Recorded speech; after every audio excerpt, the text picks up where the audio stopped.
Well, this is a very annoying situation. So,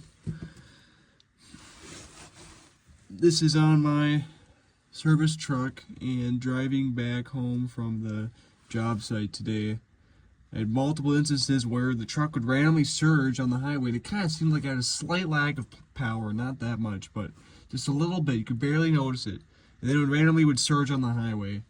It would increase probably 200 to 300 RPMs, and it would bump my speed up quite a bit. And I was like, well, this is not normal. Something's going on here.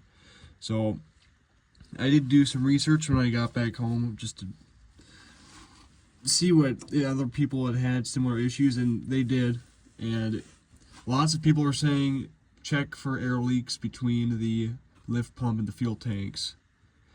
So I started looking for leaks on my fuel lines and stuff, and sure enough, and I'm going to clarify now, I mainly run off the rear tank because that sending unit works. So the hard lines between, and this is a very annoying spot,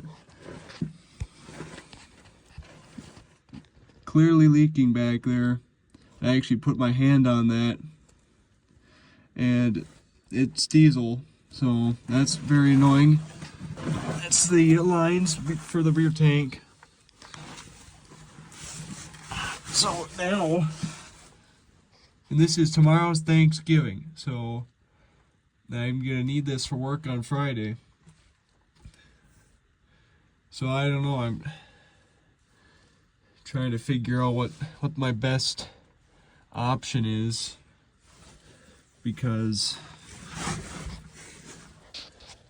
I don't think I'm gonna end up doing metal lines again,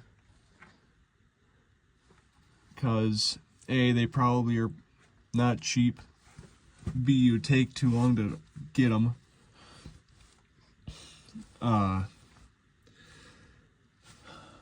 Probably gonna have to get some high pressure fuel line, and just run whole new lines as far as the fittings go, because I'm gonna have to run them all the way to the fuel selector valve. I have to see if I can figure out what size fittings those are, and just hope that the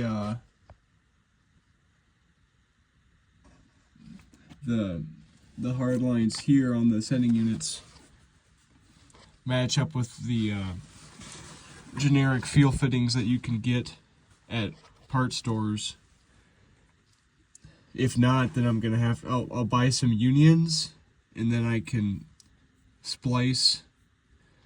This is just in the case of emergency, but then I can splice from my fuel lines I get, and then just leave a bit of line on the end for those fittings, and then just splice them together.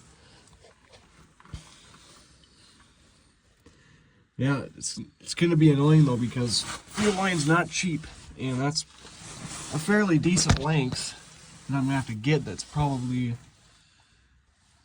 going to have to get at least 5 or 6 feet for each line to be safe. And then of course I'm going to have to route it all. And on top of that, I don't know where I'm going to be able to get any of this stuff tomorrow, because tomorrow's Thanksgiving. So I guess if worse comes to worse, I might